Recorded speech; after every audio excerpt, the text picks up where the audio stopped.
근데 아이러니하게도 좀 무슨 일 때문에 그러시죠? 예? 뭐 때문에 그러시는데요? 아니요. 예, 안녕하세요. 꿈꾸라 대추입니다. 자, 오늘이 4월 4일입니다. 오늘 지금 현재 촬영하는 시간대가 9시 반입니다. 아직까지는 일교차가 좀 많이 심한 것 같아가지고 현재 옷도 조금 두껍게 입었습니다. 자, 여기는 제 세 번째 포장입니다. 이 세 번째 포장의 특징은 시설과 노지가 같이 있습니다. 이번 시간에는 제 포장에 대한 설명과 이 시기에 해야 될 일에 대해서 한번 알아보겠습니다. 자, 여기는 선의향 10년생 나무들이 있는 포장입니다. 그래서 여기서는 이제 선의향의 연구도 하고 또 열매 수확도 같이 하는 그런 포장이 되겠습니다. 이 포장 중에서 여기 나무가 대략 한 200개 전후 이렇게 식재가 되어 있는데, 이 중에서 딱 요 녀석 하나는 그 일전에도 제가 잠깐 말씀을 드렸던 산림청에 특허로 들어가 있는 품종이고, 그래서 요 전체 중에서 유일하게 다른 품종이고 나머지는 다 선의향을 재배하는 포장입니다.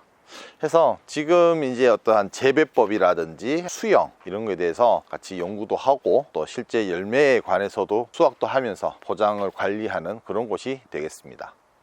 자, 여기는 산포장 내에서 시설이 아니라 노지 포장입니다. 시설에는 선의향이 있었다면은 노지에는 현재 조항대추가 식재되어 있습니다. 조항대추가 좀 생소하게 들릴 수 있겠지만 부여나 인근에 불리는 추앙이라는 품종과 동일한 품종입니다. 이 포장이 좀 저한테는 의미가 색다른 게, 이 품종이 재배하는 지역이 대부분 하우스 재배를 하고 있습니다. 해서 이 품종을 노지에 재배해 보면 어떨까 싶어서 현재 식재한 지는 약 한 3년 정도가 되었고요. 작년에 수확할 당시에 정상적으로 수확이 가능했습니다. 그래서 어떻게 보면은 재배 2년 차에 들어가는 포장이라고 할 수가 있겠습니다. 또 하나의 특징은 여기 총 4줄로 이렇게 되어 있는데요.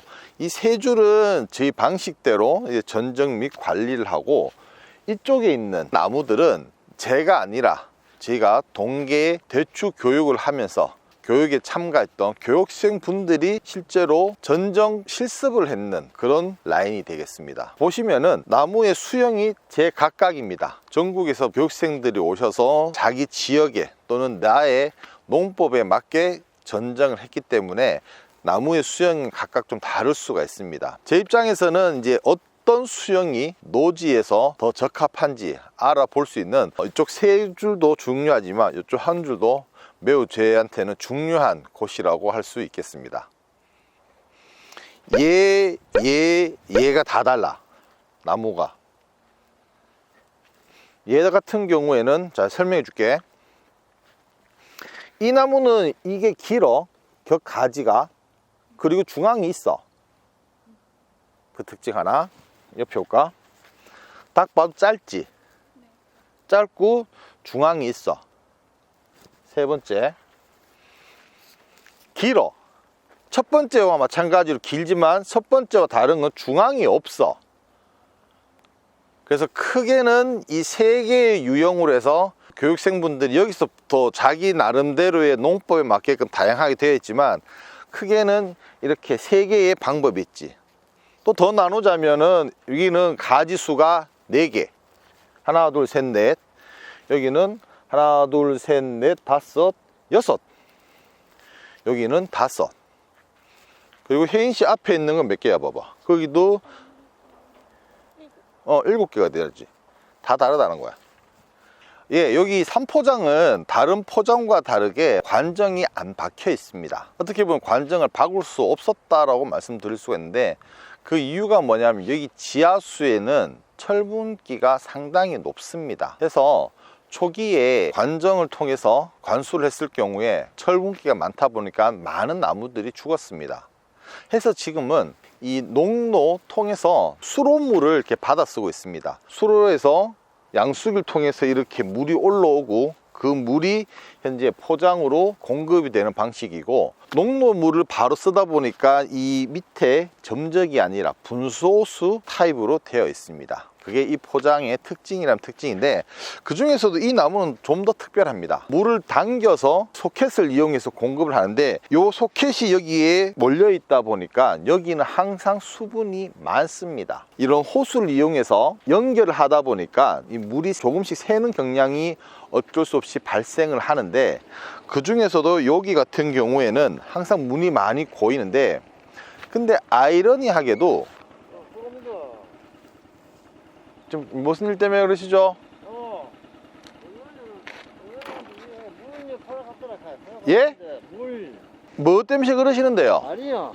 돈 막는데 돈이 좀 더 가지 싶었더만. 예, 뭐 막아야지. 물 댈 수 있으니까 막았죠. 예. 네, 그래가지고 어른 만나면은 예. 이렇게 가지고 다음 얼마 내 보태 드리려고. 어디서 오셨는데 돈을 보태 주신다는? 아니 요 밑에 물 기체 놨잖아. 돈만 나왔는데. 네네네네. 그 이제 경비가 들어가시. 아, 되게 어차피 같이 농사 짓는 거니까 쓰세요. 괜찮아요, 괜찮아요. 예, 쓰시면 돼요. 예. 농사 지으시면 어차피 같이 농사 짓는 물 좀 쓰는 게 어떻겠습니까? 그래가지고 다음 얼마라도. 괜찮습니다, 괜찮습니다. 예. 마음만 받겠습니다. 알겠죠. 예, 알겠습니다. 혹시 어른 만나면 네, 알겠습니다. 네, 예. 예. 실질적으로 저기 밖에서 물이 이렇게 들어와. 이제 일 보내는 거예요. 당겨서. 저기 있다가 양수도 보러 갈까? 일로 와봐. 일로 와봐. 보러 가지. 실제로 이 재배한 농가야. 농가분인데, 이제 물을 당길 수가 없는데 우리가 설치가 되어 있으니까 그 기계를 그냥 무상으로 같이 좀 쓰면 안 되겠냐. 보자. 어떻게 빼놨는가.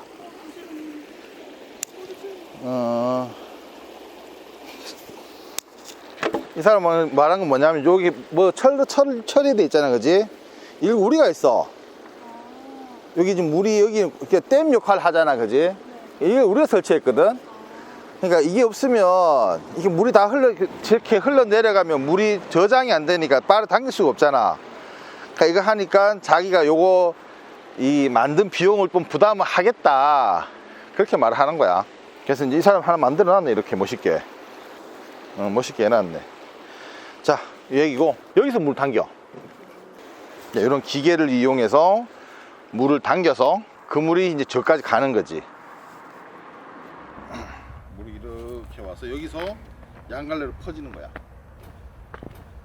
자, 다시 돌아가서 이 나무 같은 경우에는 분명히 조건은 안 좋습니다. 항상 물을 달 때 당연히 과습의 피해가 있을 것이고, 약을 치더라도 제 같은 경우에는 SS 기계를 이용해서 살포를 하는데, 기계가 이런 식으로 들어와서 나갈 때 이런 쪽으로 나가는데, 약을 맞을 때도 있고 안 맞을 때도 있습니다. 되게 안 좋은 조건인데도 열매는 제일 많이 달리는 것 같습니다. 그래서 이 나무 보면은 한편으로는 기특하지만 한편으로는 아이러니하다고 생각될 수가 있습니다. 이 나무를 이야기하다가 보니까 생각나는 게 있는데요. 작년 같은 경우에 시군에서, 거기는 땅이 좀 집니다. 진흙 성분이 많아서 좋게 말하면 보습력이 좋은 거고, 안 좋게 말하면 물 빠지면 안 좋은 곳인데, 거기에 물이 항상 많았다고 합니다. 물이 많으면 대추 입장에서는 안 좋을 거라고 했는데, 거기에서 그 해에 열매를 많이 달았다고 합니다. 어떻게 보면 아이러니하고, 뿌리가 활동을 못하기 때문에 그런 스트레스 때문에 열매가 많이 달렸는지 모르겠지만, 물이 많으면 안 좋다는 게 일반적인 생각인데, 실질적으로 재배하신 분 중에서는 그렇게 하니까 물이 많이 있을 때 열매가 많이 달렸다라고 하는 분도 있어가지고, 아마 이 대추에 대해서는 더 많이 알아봐야 되는 그런 하나의 에피소드가 아닌가 생각을 합니다. 네, 여기는 이제 사무실 바로 옆에 있는 실험 포장입니다. 평수는 작지만 7가지의 품종이 들어가 있습니다. 시기별로 타 품종에 비해서 어떤 변화가 있는지 확인하기에 용이한 포장이라고 할 수 있습니다. 기점으로 왼쪽 오른쪽에 있는 게 좀 전에 저희가 노지에서 봤던 조항대추입니다. 그 이제 7년차 에 다가가고, 얘가 이제 한 5년 차 정도 되는데요. 여기는 하우스다 보니까 좀 전에 저희가 노지에서 봤던 조항보다 싹이 나오는 속도가 빠르게는 한 20일 정도 빨리 싹이 발화되는 것을 볼 수가 있습니다. 그래서 같은 품종이라도 일전에 말씀드렸다시피 재배 조건에 따라서 발화 속도도 달라지지만, 사후에 재배라든지 또는 수확 때 어떤 차이가 있는지도 한번 같이 알아보겠습니다. 네, 좀 전에 제가 말씀드렸던 조항대추입니다. 7년생 조항대추인데 이 나무는 전정을 동계전정을 안 했습니다. 우리나라는 좁은 면적에서 다품종을 수확하기 위해서 특히 생과인 사과대추는 강하게 전정을 하는 강전정의 농법을 사용합니다. 하지만 중국이라든지 노지 재배에서는 일부 전정을 하지 않고 또는 아주 약정정으로 재배하는 지역이 많이 있습니다. 그래서 이 한 그루는 일부러 전정을 안 해봤습니다. 옆에 보이시는 강전정했는 조항대추와 전정을 하지 않은 조항대추가 생육, 재배 또는 수확에 어떤 차이가 있는지 알아보기 위해서 이렇게 하나의 실험구를 두었습니다. 자, 여기는 모수포장입니다. 보시는 바와 같이 장자가 날아갔습니다. 협찬해 주시면 꼭 이용하도록 하겠습니다. 자, 여기는 현재 등록이 되지 않은 또는 좀 더 지켜봐야 되는 품종들이 이 안에 들어 있습니다. 그래서 어떻게 보면 저희 농원에 제일 큰 보물이 있는 곳이라고도 할 수 있습니다. 그래서 다양하게 총 8개의 구역을 나누어서 나무의 품종을 계속 지켜보는 그런 포장이 되겠습니다. 자, 여기는 사무실 들어가는 입구입니다. 입구 쪽인데 이렇게 작은 공간에다 포장을 하나 만들어 두었습니다. 만든 이유는 인근에 대추를 재배하시는 분들이 연차별로 나무가 어떻게 크고 수영이 어떻게 되는지를 보시라고 만들어 놓은 작은 견습장이 되겠고요. 왼쪽에 여기가 이제 2024년도 작년에 식재했는 나무입니다. 그리고 2023년 2년 전 2022년 이렇게 해서 3년 주기로 나무가 어떻게 자라고 수영 형성이 어떻게 되는지를 보실 수가 있고요. 이제 여기 3년생까지만 키웁니다. 그래서 내년이 되면 요 옆에 있는 8줄은 뽑아서 나가야 되지 않을까. 그럼 내년에 여기가 1년차 또 2년차 3년차 이런 식으로 매년 이렇게 돌아가면서 농가분들하고 같이 실습도 하고 같이 체험을 하는 그런 포장이 되겠습니다.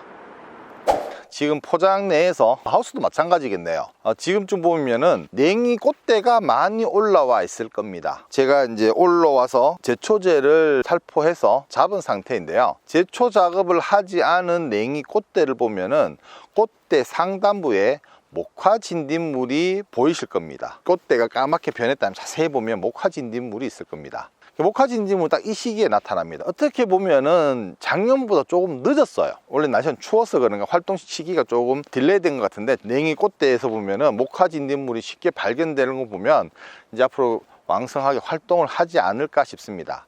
노지든 같은 경우에는 싹이 발알하지 않았기 때문에 목화진딧물이 가해를 하지 않지만 지금 가해를 안 하기 때문에 굳이 할 필요가 있겠어 하지만 그렇게 되면 얘들이 여기서 이제 번지겠죠.